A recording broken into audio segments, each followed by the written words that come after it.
This is what Isaiah, son of Amos, saw concerning Judah and Jerusalem. In the last days, the mountain of the Lord's temple will be established as the highest of the mountains. It will be exalted above the hills, and all nations will stream to it. Many peoples will come and say, "Come, let us go up to the mountain of the Lord, to the temple of the God of Jacob. He will teach us his ways, so that we may walk in his paths." The law will go out from Zion, the word of the Lord from Jerusalem. He will judge between the nations and will settle disputes for many peoples.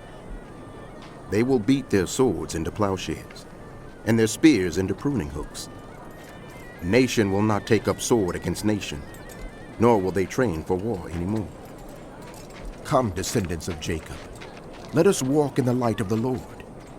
You, Lord, have abandoned your people, the descendants of Jacob. They are full of superstitions from the east. They practice divination like the Philistines and embrace pagan customs. Their land is full of silver and gold. There is no end to their treasures. Their land is full of horses. There is no end to their chariots. Their land is full of idols. They bow down to the work of their hands, to what their fingers have made. So people will be brought low and everyone humbled. Do not forgive them. Go into the rocks. Hide in the ground from the fearful presence of the Lord and the splendor of his majesty. The eyes of the arrogant will be humbled and human pride brought low. The Lord alone will be exalted in that day. The Lord Almighty has a day in store for all the proud and lofty, for all that is exalted, and they will be humbled. For all the cedars of Lebanon, tall and lofty, and all the oaks of Bashan, for all the towering mountains and all the high hills, for every lofty tower and every fortified wall, for every trading ship and every stately vessel. The arrogance of man will be brought low, and human pride humbled.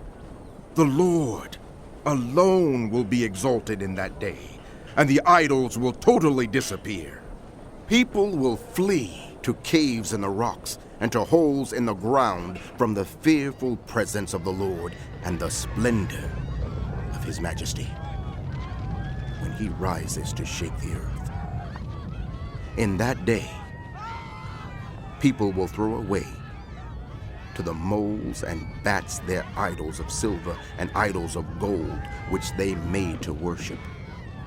They will flee to caverns in the rocks and to the overhanging crags from the fearful presence of the Lord and the splendor of his majesty when he rises to shake the earth. Stop trusting in mere humans who have but a breath in their nostrils. Why hold them in esteem?